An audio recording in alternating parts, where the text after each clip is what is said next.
Gold, trusted gold buyers. మీరు తాకట్టు పెట్టిన బంగారాన్ని విడిపించి ఈ రోజు ఉన్న మార్కెట్ ధరకు కొనబడను.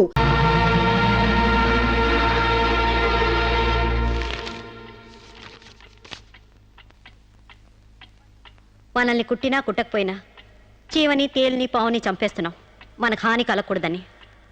శిరీష తన మానానికి హాని వాటిల్లిందని ఒక చీడ పురిగిని చంపింది. ఒక పథకం ప్రకారం ముందు వేసుకున్న ప్లాన్ ప్రకారం చంపలేదు కాబట్టి ఆ క్షణానికి ముందు హతుడు ప్రకాష్కి ముద్దాయి శిరీషకి పగలు ప్రతీకారాలు లేదు కాబట్టి ఆమె ఇంటెన్షన్గా అతన్ని గాయపరచలేదు కాబట్టి ఈ కేసుని కొట్టివేస్తున్నాను. 100 మంది దోషులు తప్పించుకున్నా ఒక నిర్దోషి కూడా శిక్ష అనుభవించకూడదు. న్యాయమూర్తి కోర్టు ద్వారానే కాదు, ఎలా తెలిసినా సాక్ష్యాలు స్వీకరించాలి. తనిస్తున్న ఏ తీర్పైనా పూర్తి నమ్మకంతో ఇవ్వాలి. ఈ 3 సూత్రాలు ఆడదానికి 3 ముళ్ళ మంగళసూత్రాల న్యాయమూర్తికి పవిత్రమైనవి. ఈ సూత్రాలపై నమ్మకంతోనే ఈ తీర్పు చెప్తున్నాను. సాక్ష్యాధారాలు పరిశీలించిన పిమ్మట శిరీష తన నేరాల్ని అంగీకరించిన నిర్దోషిగా ఆమెను విడుదల చేస్తున్నాను.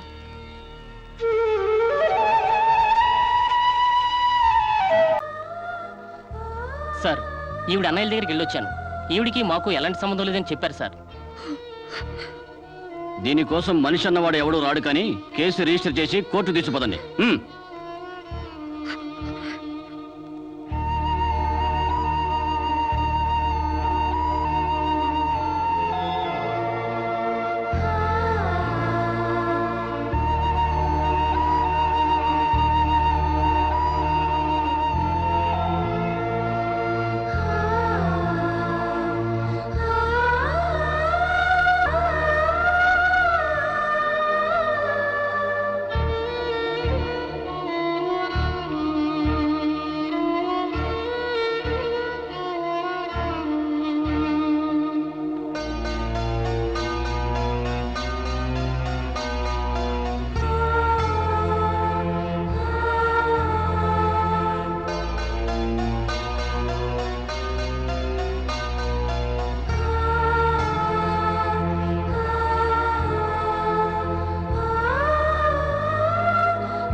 ప్రకాష్, నువ్వే చంపావా?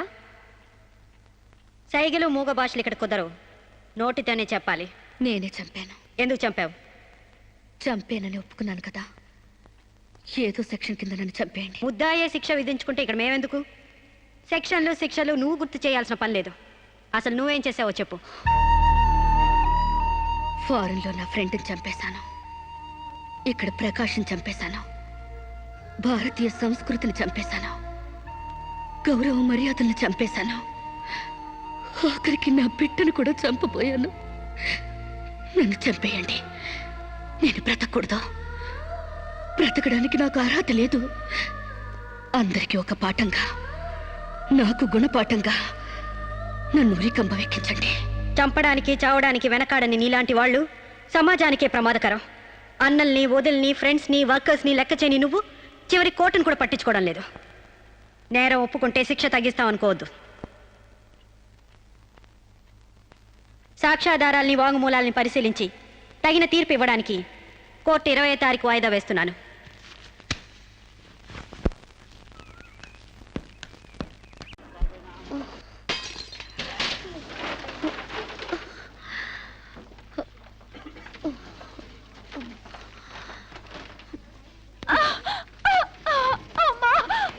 కొంచెం వచ్చుకోమ్మా, మెలగండి.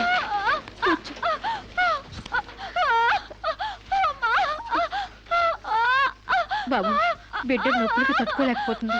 త్వరగా డాక్టర్ గారిని పిలువు బాబు. డాక్టర్ గారు లోపల టెస్ట్ చేస్తున్నారు, పావు గంట ఆగాలి.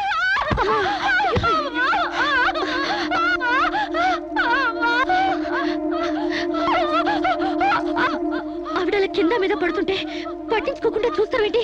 వెళ్ళి డాక్టర్ని పిలు. చెక్ చేసినప్పుడు మధ్యలో డిస్టర్బ్ చేస్తే డాక్టర్ నన్ను తిడతారండి. నేనే పిలుస్తాలే.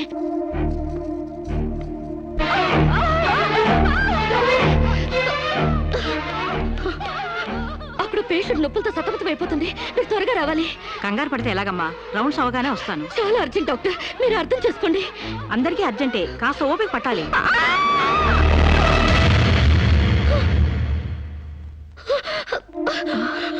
కాంచనా, ఏమైందమ్మా?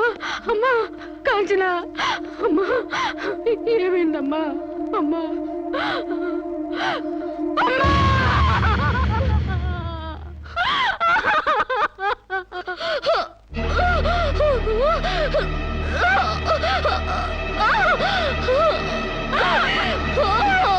ధైర్యంగా ఉండమ్మా. You will be all right. నొప్పులు స్టార్ట్ అయినట్టున్నాయి, సర్జరీ తీసుకురండి. ఒక ప్రాణం తీసిన రాక్షసులు మీరు. ఒక అమ్మాయిని అన్యాయంగా చంపేసిన మిమ్మల్ని ఊరికే వదల్లో బజారికి ఇడుస్తాను.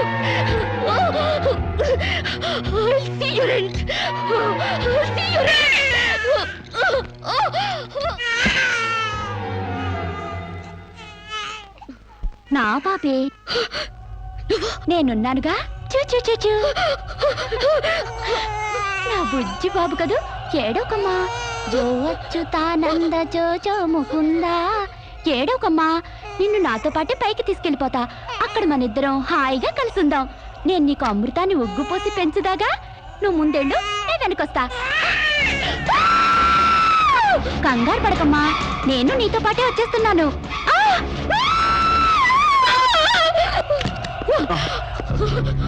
ఏమ్మా, ఏమైంది? బాబేడి?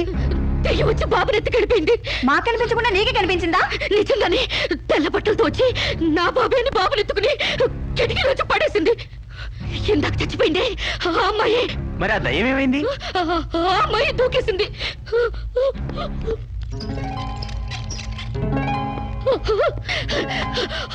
ఆ దెయ్యం ఇలా వచ్చి బాబుని ఎత్తుకుని నా బాబే అంటూ కిటికీ నుంచి అలా పడేసింది. పిచ్చెక్కినట్టుంది. నా బాబు ఏమిటి గొడవ? బాబు ఎక్కడ అని అడిగితే దయ్యం ఎత్తుకుపోయిందని పిచ్చి పిచ్చిగా వాగుతుంది మేడం. ఒక రోజు నా దగ్గరకు వచ్చి అబార్షన్ చేసి మగబిడ్డ అయినా సరే ఎలాగైనా చంపేయమంది. ఇప్పుడు బిడ్డ పుట్టాక బయటికి విసిరేసి నాటకాలు ఆడుతోంది. నాటకాలు ఆడుతుంది మీరు. బాబునది పడేసింది. నా బాబు నాకు ఇప్పుడు కావాలి, లేకపోతే మిమ్మల్ని చంపేస్తాను. అటు మొగుడు లేక ఇటు బిడ్డ లేక దీనికి మెంటల్ ఎక్కినట్టుంది. అసలే బాలింత, జాగ్రత్తగా ఉండాలి. దీన్ని వెంటనే సైకాట్రిస్ట్ దగ్గర తీసుకెళ్ళండి, లేకుంటే ప్రాణానికే ప్రమాదం.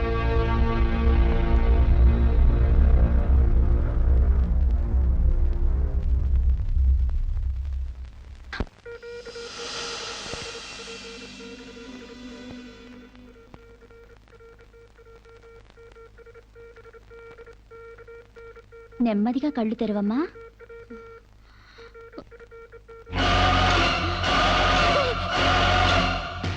ఏంటమ్మా అలా చూస్తున్నావు? నా బిడ్డని ఏం చేసావు చెప్పు. నిజంగానే ఇవిడికి మెంటలే డాక్టర్. నాకు అదే పిచ్చి, నీకు పిచ్చి. నువ్వే హాస్పిటల్లో చచ్చిపోయి మళ్ళీ దెయ్యంలో వచ్చి నా బిడ్డను ఎక్కడో పడేసావు. చెప్పవే, నా బిడ్డని ఏం చేసావు చెప్పు. డాక్టర్ గారు నీ బిడ్డను ఎందుకు ఎత్తుకెళ్తారమ్మా? నో, చీతే తీసుకెళ్ళింది. నా కళ్ళ ముందే చచ్చిపోయి మళ్ళీ బ్రతికొచ్చింది. అందరూ కలిసి నన్ను పిచ్చి దాన్ని ఆట ఆడిస్తున్నారు, నన్ను ఏమారుస్తున్నారు. చెప్పవే, చెప్పు. నా బిడ్డని చెప్పవే. నో డౌట్, ఈవికి మెంటల్ కాదు, కావాలనే బిడ్డను చంపేసి మెంటల్ దానిలాగా యాక్ట్ చేస్తోంది. ముందు ఈ మీద పోలీస్ కేసు పెట్టండి. కాదు, వదలండి. డియర్ జడ్జ్, శిరీష అనే ఈ ముద్దాయి తన అనుచిత ప్రవర్తనతో విదేశాల్లో ఒక స్టూడెంట్ మృతికి కారకురాలైంది. ఆ పాప భీతి వేధిస్తుండటం వల్ల ఇప్పుడు మానసిక వేదన అనుభవిస్తూ బిడ్డ పుట్టాక మెంటల్ బ్యాలెన్స్ తప్పి చివరికి ఆ బిడ్డనే తన చేతులతో పైనుంచి కింద పడేసింది. నో, నా బిడ్డని నేను చంపలేదు. నాకు మెంటల్ లేదు. I'm perfectly all right. వీళ్ళందరూ నన్ను ట్రాప్ చేసి మెంటల్ దానిలో ప్రూవ్ చేస్తున్నారు. నీ వాదన చెప్పుకోవడానికి కావాల్సినంత టైం ఇస్తాను. ముందు పీపీ గారిని మాట్లాడినవు. ప్రొసీడ్. ఈమెకు తన బిడ్డ మీద మమకారం లేదు కదా, ఆ బిడ్డ బ్రతుకుంటే తనకు అడ్డం వస్తుందని పైనుంచి కింద పడేసింది. ముందు అబార్షన్ పేరుతో చంపబోయింది.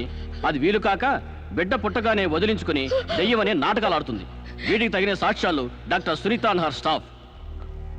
ఏం చెప్పాలనుకుంటున్నావో ఇప్పుడు చెప్పు. నా బిడ్డని నేను చంపలేదు. మరి ఎవరు చంపారు? కాంచెలు చంపింది. నా బిడ్డ నా కళ్ళ ముందే పైనుంచి కింద పడేసింది. నీ కళ్ళ ముందే చంపిందంటున్నావు, మరి నువ్వు చూస్తూ ఊరుకున్నావా? కన్న బిడ్డని చంపుతూ ఉంటే నీ కాపాడాలనిపించలేదా? కాంచెలు దెయ్యమై వచ్చింది. దెయ్యమా? దెయ్యం వచ్చి చంపడం ఏమిటి? ఇంకా ఏ యుగంలో ఉన్నావమ్మా నువ్వు? మదర్ ప్రామిస్ అండి. ఆ తర్వాత దెయ్యం డాక్టర్ అయి వచ్చింది. సైలెన్స్. కాంచన చనిపోయిందన్నావు, మళ్ళీ కాంచనే వచ్చి నీ బిడ్డను చంపిందంటున్నావు. నువ్వేం మాట్లాడుతున్నావో తెలిసే మాట్లాడుతున్నావా? ఒక పని చేద్దాం జడ్జి గారు, డాక్టర్గా మా నా దెయ్యం కాంచెన్ని కోర్టుకు పిలిపిద్దాం. ఆ దెయ్యాన్ని నువ్వు గుర్తుపట్టగలవా అమ్మా? తప్పకుండా.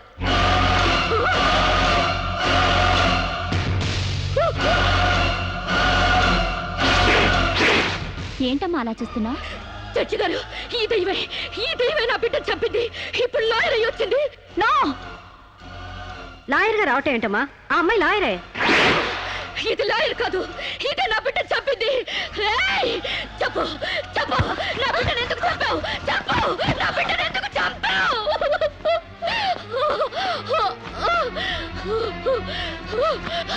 జడ్జి గారు, దీన్ని నమ్మకండి. ఇది నా కళ్ళ మీద కడుపుతో చచ్చింది. అసలు ఆవిడ పెళ్ళే కాలేదమ్మా. అయినా చనిపోయిన ఆవిడ మళ్ళీ ఎలా వస్తుంది? ఎలా నీ బిడ్డను చంపుతుంది? దెయ్యమై వచ్చి చంపిందండి. ఏమిటమ్మా నువ్వు అనేది? ఆ అమ్మాయి ఇదే కోర్టులో 5 ఏళ్ల నుంచి పనిచేస్తుంది. మనిషి కళ్ళ ముందే కనిపిస్తుంటే సచ్చింది, దెయ్యమైంది, మళ్ళీ డాక్టర్ అయింది, లాయర్ అయింది అంటావేంటి? నిజంగానే నీకు మెంట్లా లేక డ్రామానా? లేదు జడ్జి గారు. అబద్ధం. బిడ్డ చావలేదు, నా వద్ద క్షేమంగా ఉంది.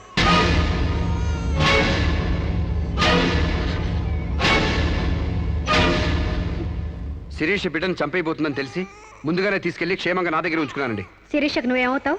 ఆమె భర్తని. నో, ఇతను నా భర్త కాడు. ఎవరు నీ భర్త? నాకు భర్త లేడు. చచ్చిపోయాడా? అసలు నాకు పెళ్ళే కాలేదండి. మరి నీకు బిడ్డ ఎలా పుట్టాడు?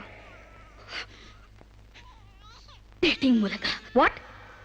గాలికి ధూళికి పిల్లలు పుట్టడానికి నువ్వేమైనా కలిగ కుంతివా? అయినా ఈ అమ్మాయి ఏం మాట్లాడుతుందో నాకేం అర్థం కావట్లేదు. నాకు అర్థం కావట్లేదండి. తన మొగుడిని పట్టుకుని మొగుడిని కాదంటుందా? ఒకసారి ఈ పేపర్ చూడండి.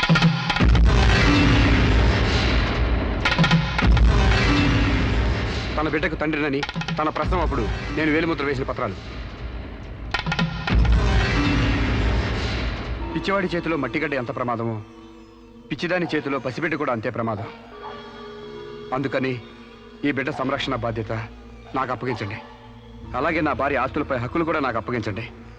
ఇంట్లో చెత్తంతా శుభ్రంగా ఊడ్చిపడేసినట్టు మొన్న బీరువాలో నగా నట్రా బయటపడేసి బీరువాని శుభ్రం చేశానని చెప్పింది. రేపు దస్తావేజులు పడేస్తే మా గతేం కాను. అందుకని నా భార్య ఆస్తులపై నాకు పవర్ పట్ట ఇప్పించండి. తనకి పిచ్చి తగ్గేదాకా మెంటల్ హాస్పిటల్లో జాయిన్ చేయించండి. శిరీష సొంత భర్తను కూడా గుర్తుపట్టలేని స్టేజ్లో ఉంది. కాబట్టి ఆవిడకి మెంటల్ హాస్పిటల్లో ట్రీట్మెంట్ చేయించాల్సిందిగా ఆదేశిస్తున్నాను. అలాగే బిడ్డని సాంబశివరావుకు అప్పగిస్తూ అతని భార్య శిరీష ఆస్తులపై పవర్ ఆఫ్ అట్టాని మంజూరు చేయవలసిందిగా కోరుతున్నాను. పిచ్చి లేదు. పిచ్చి లేదు. నమ్మండి. నన్ను నమ్మండి. జడ్జి గారు, నన్ను నమ్మండి. నాకు పిచ్చి లేదు.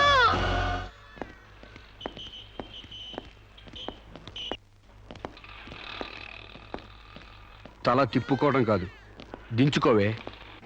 నీ బిడ్డ నీకు దూరం చేశాను. నీ ఆస్తి నాకు దగ్గర చేసుకున్నాను. నా తమ్ముడిలా నిన్ను పిచ్చిదాన్ని చేశాను. ఏయ్, అప్పుడే అయిపోయిందనుకోకు. ఈ బతుకు కంటే చావే సుఖం అనుకునే రోజు నీకోసం ఎదురు చూస్తుంది. నీకు తెలుసుగా, నేను పండించేది వరి, పుట్టింది ఈస్ట్ గోదావరి.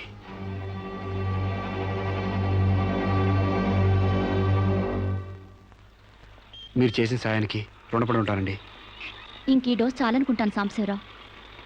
ఇనుము వేడి మీద ఉన్నప్పుడే అది ఎలా కావాలంటే అలా మలుచుకోవచ్చు. దాని కొవ్వు దిగడానికి ఇదే సరైన సమయం. వస్తానండి.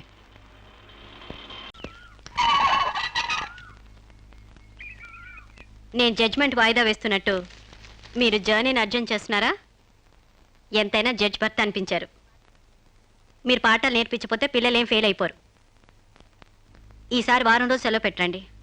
ఓకే? అమ్మా, మీకోసం ఎవరు వచ్చారు? బాయ్.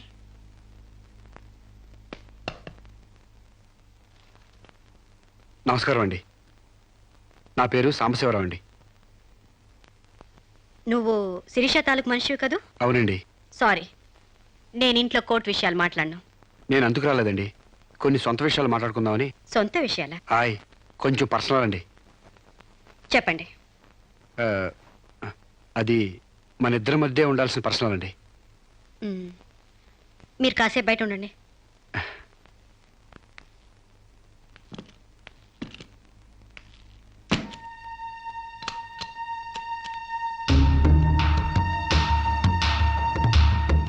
చాలా సీక్రెట్ కదండి, అందుకే తెలిపేశాను.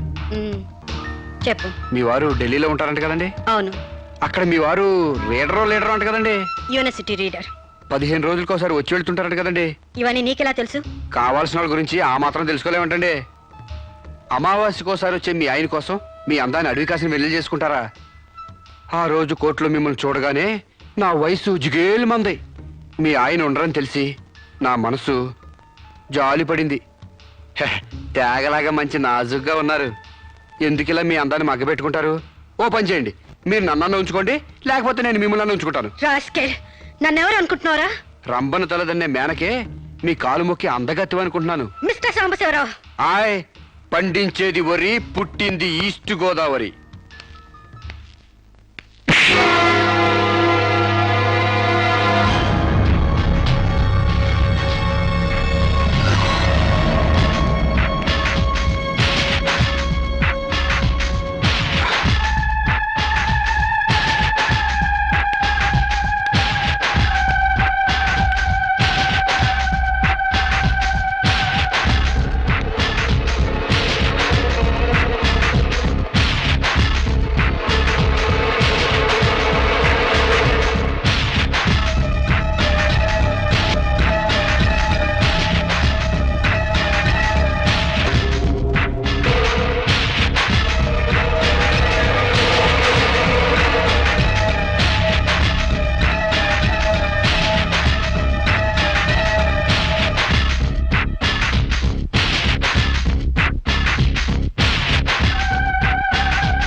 మేడం, ఏం జరిగింది? అతను చాలా ఇండిసెంట్ గా ప్రవర్తించాడు. అసలు వీడి లోపల ఎందుకు రానిచ్చారు మేడం? ముందు అతను హాస్పిటల్ తీసుకెళ్ళండి ప్లీజ్. Constables, call ambulance. ఆగండి.